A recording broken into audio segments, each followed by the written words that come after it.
Now, I'd be willing to bet the farm that you've got some stuff laying around your house that you either don't use anymore or they're just outdated. Don't throw them away because today I'm going to give you ideas on how to turn those pieces into rustic farmhouse decor. Let's get our craft on. Now, I've had this cutting board for years and it has definitely seen better days and needs an upgrade. So I'm going to turn this into a wall pocket.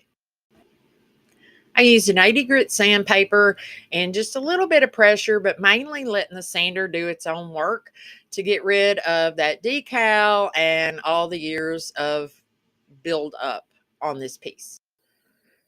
I'm going to be applying two different colors of paint to this board. The first color is this beautiful rustic red by Dixie Belle. It looks exactly like a barn red color. I'm using my heat tool to dry the first coat. You can find this linked in my Amazon favorites in the description.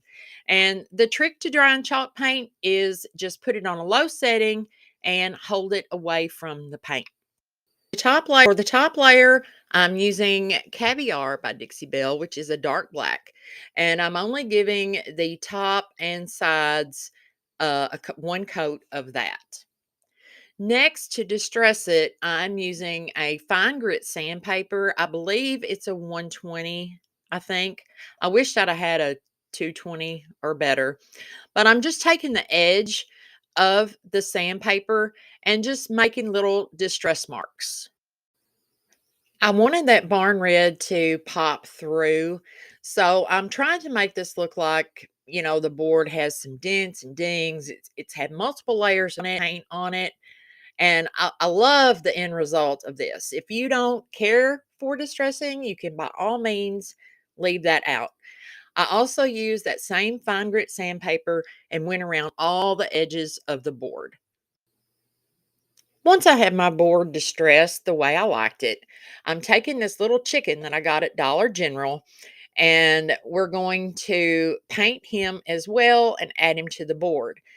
These are only $1, so if you can't find the Dollar Tree ones, definitely go to Dollar General. Now, chickens ain't your jam. They also had a pig and a cow. So I'm using one of my Chalk Couture minis to put this little saying on there. It says Farm Sweet Farm, and I'm using the black velvet paste. Y'all know this is my favorite, and I'm slightly obsessed. Since I couldn't find my thumbtacks, I'm using these little pearl stickers from Dollar Tree to cover up the holes at the top where the wire was. I want to give the appearance that this chicken has been nailed down to my cutting board. Then I take my black paint pen, color in those little stickers, and go around the edges of the chicken, like the beak, the feathers, just to add some definition. It feels so good to be doing some ordinary, everyday farmhouse stuff. This is my heart, my soul. I love everything farmhouse. I even can lean a little towards the primitive side because I'm a country girl, in case you can't tell by my accent. I'm a Kentucky country girl at heart because I was raised on a farm around pigs, cows, chickens, and I still live in the country today. As a matter of fact, about a mile down the road from where I grew up. To make the pocket part of this piece, I'm using burlap. You could also use fabric. That would be really cool.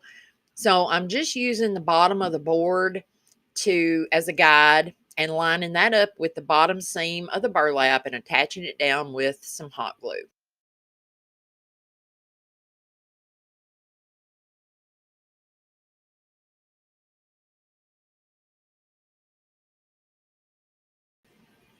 If you are brand new here, welcome. My name's Robin, and this is Crafts Unleashed by Robin.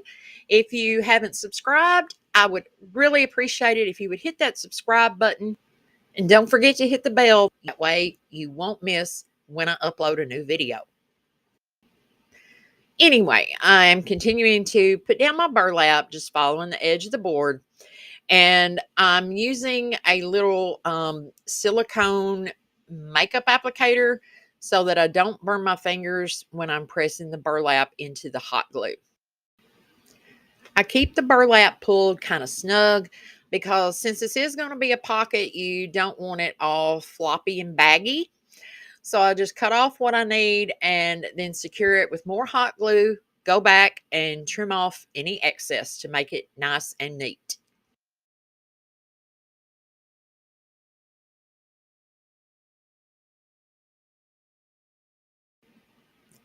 Next, I'm going to use a combination of my Gorilla Super Glue Gel and some hot glue to attach the chicken to my cutting board. And the hot glue will give it that immediate hold. And of course, the super glue for the long term hold. And I just hold it in place for a few seconds to give it time to set up.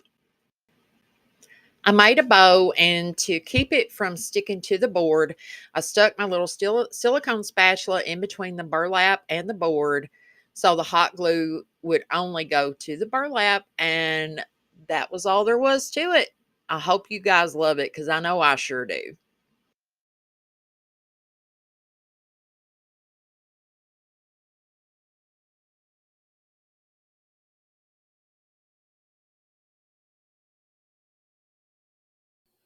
Okay, y'all, today's video is part of the Thrifted Thursday challenge that is hosted by my friends Joanna's DIY Life and Sabrina's Craft Nanigans.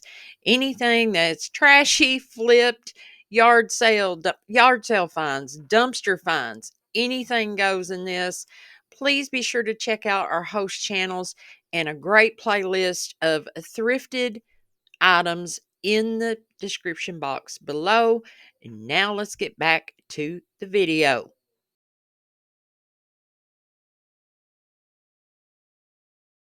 Check it out when you're done watching mine. For these next two DIY ideas, I'm using a drinking glass that I only have one of and a grater that I never used. Now, a trick to cleaning glass is to always wipe it down with rubbing alcohol because that is the only thing that will remove all the grease, any residue, and things like that. Once I had it wiped down, I took both pieces outside and I'm giving them a light coat of my flat black Rust-Oleum spray paint. I started out with black because we are going to be faux galvanizing both of these pieces. Once they were dry, it was back into the she shed and I pulled out 3 colors of gray and silver paint. So the colors I'm using are Elephant and Steel, both by Waverly, and then Sterling Silver by, I believe it's Faux. So since we already have our base of black, I start out with my darkest color of gray, which is the Elephant, using a makeup sponge and dabbing it all over the piece. No pattern, no rhyme or reason, just go at it. Don't worry about getting on too much paint because you can always go back in with another color, lighten it up like you see me doing here, which I'm doing my steel with another makeup sponge. And I did not wait for the previous color to dry. I'm just going in and spouncing that color all over, including the elephant paint, because you want this to look galvanized. Then for the last color, I'm using the sterling silver because, galvanized is not one color. It's lots of colors. So to make this look like, it's really old, um, the sterling silver just adds some highlights, I guess, if you will. And I just go over adding it where I think it needs it. I keep building layers of paint until I'm satisfied with the way it looked. Sometimes I went back in with the darker paint, sometimes the lighter. You really can't mess this up, y'all. So don't be afraid. Get out a piece of glass or even a piece of plastic. This technique works on pretty much any surface. You can't mess it up. Once I was satisfied with my grater, I grabbed my drinking jar and applied the same paint and the same technique until I was satisfied with the way it looked. While those were drying, I wanted to make a little sign for my grater. So I just had this random wood piece that I painted with the same rustic red. And now I'm going to distress it with the black, just dipping my brush into some paint and offloading the biggest part of it onto a paper towel.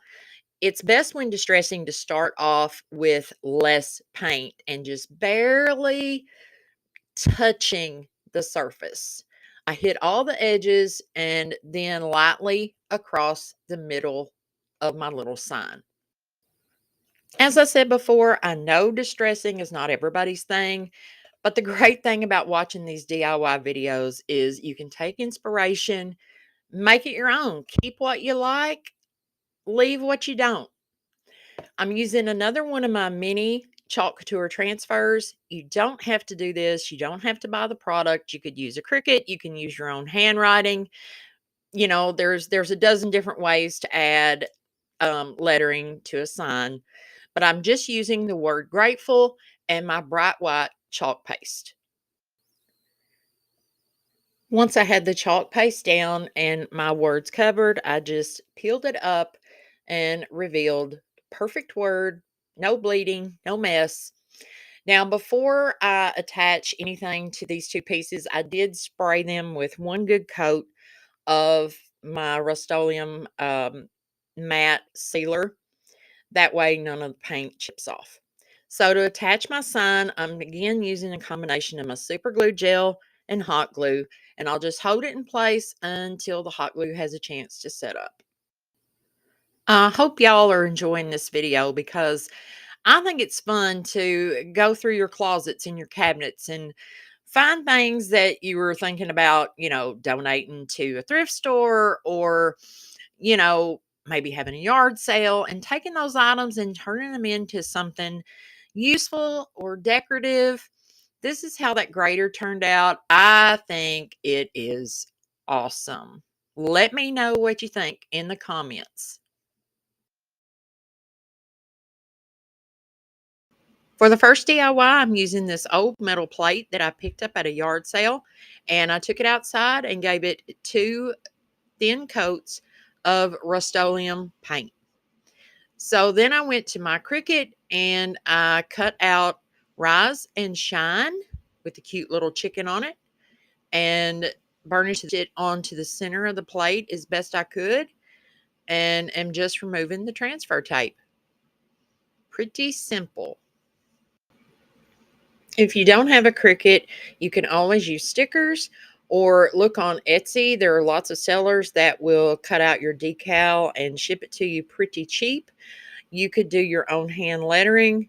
Lots of possibilities out there.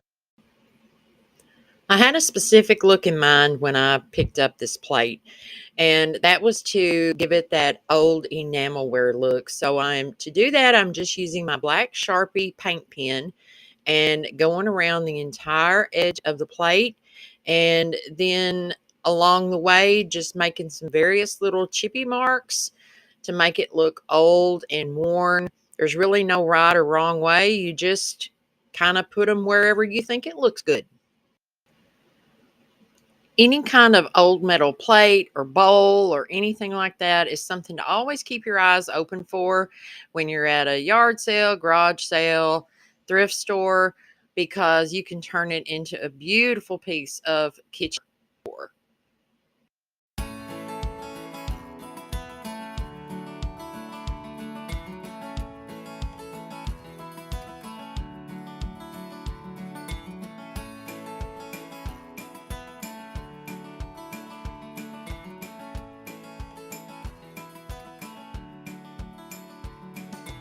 That's all I did to this one to get this old enameled look on this plate. I absolutely love it. Not bad for a 50-cent yard sale find. Hey y'all, thank you for joining me in today's video. I'm sorry it's been a minute since I have seen you guys, but here I am. I'm glad to be back. I don't have any updates right now on my booth. She keeps telling me that there is nothing available right now, but that's okay. I'm still hanging in there, all right? And if it's meant to be, it's meant to be. In the meantime, I have been busy on Whatnot, and if you're not familiar with that, it's a live online selling app. It's auction style. So much fun. Great community over there. You'll find a lot of YouTubers over there selling stuff. So I've been having a blast over there doing that. And life in general has been crazy. Just for instance, this week we have come down with the absolute worst stomach virus. I've never had anything like it. I had it over this past weekend, and it hit me so hard, so fast. And how can I put this? It was so violent. I mean, it was bad. And my poor husband got it Monday night. So he is just now, today is Thursday. And I mean, he has literally been so weak he could barely walk. So that's just kind of what's happened this week. Thank you guys for keeping us in your thoughts and prayers during that terrible weather outbreak that we had a few weeks ago. Everybody's fine, and I'm sorry I haven't been on to give you guys an update, but that's kind of what's been going on. Plus, work, thankfully, has really picked up. And as y'all know, I'm a dog groomer, and I've been working my tail off, it seems like, which I'm very grateful for. So there is that. And if you haven't checked me out on Whatnot yet, please do. I'll have that information linked down in the description box below. Be sure, if you're still here at this point in the video, and I know you are, leave me your very favorite emoji in the comments. And please check out the Thrifted Thursdays playlist. Give all those creators some love, because this is my new passion, is thrift flips. That's what I enjoy doing. Also, another one of my passions is minis, miniatures, anything small. So if that's something you're interested in, let me know, because I've got some video ideas for that kind of thing. So, friends, until next time, y'all go get your craft on, and I will talk to you down in the comments. Bye.